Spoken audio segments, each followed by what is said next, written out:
Secretary Walker, I'm interested in the transmission line issue. Who should pay for these interstate transmission lines, say taking wind energy from Iowa, sending it to California?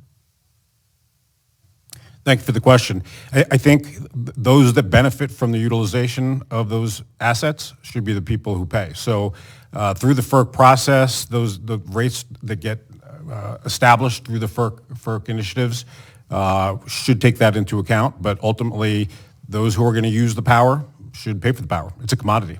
Or the ones that are selling it maybe pay for it for delivery, but not. Well, if the business case makes sense, then they'll do that, I don't think it does right now, but you're right. It shouldn't be the states that the power lines cross that don't draw any benefit from it, correct? Well, you know, what's interesting is we're dealing with a system that we've discussed here today that is the underpinning and the backbone of the United States. And it was developed through a monopoly system because of that. We've taken a system that was traditionally a monopoly and turned it into a business. And we're trying to make business decisions that comport with reliability, when the fact is that we should let physics decide how to make the most reliable, most resilient system. I don't disagree with you on any of that. I guess what I'm talking about is there's this desire to push transmission permitting and cost allocation so that certain renewable producers can transmit that utility of that electricity generated somewhere to be utilized, not by the states that those power lines cross. So I'm asking, should, in the case of Iowa wind farms, California utilization, should Nebraska or Wyoming or Colorado or Utah pay the cost of that?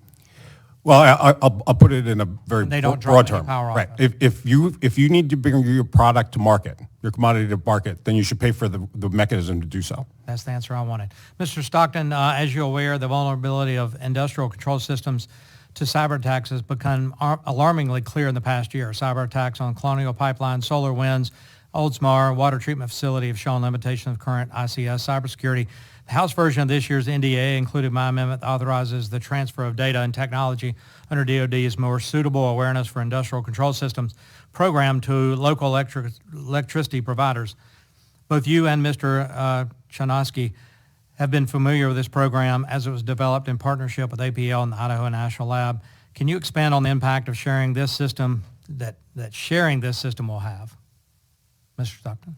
Thank you for the question. This is a terrific initiative. It's very important that the national security-oriented technologies that the Department of Defense is developing for the protection of military bases and power flows within them be shared with communities around the nation, because military installations cannot function without their surrounding communities. Very often they get their water service from surrounding communities. That's where people who work on the installation live, is in those surrounding communities. So we need to take a big picture bite at resilience and make sure that technologies that are developed inside the Department of Defense for its own use are broadly shared. Yeah, great. Mr. Cancel, your testimony speaks to the merits of the Electric Information Sharing and Analysis Center addressing the continuously evolving threat environment. EISAC relies on members to involuntarily share information for EISAC to analyze and share for the benefit of this community.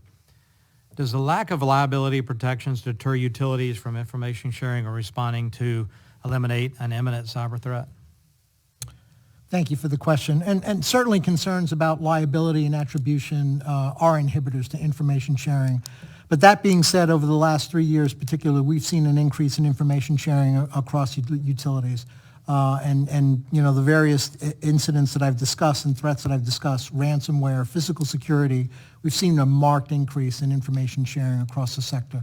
And I hope that that continues. But that being said, continuing to get our membership in a place where they feel it's safe to provide information, that's where we want to get to. Yeah. Thank you for that, Mr. Chairman. I don't have any additional questions. Thanks, and I yield back.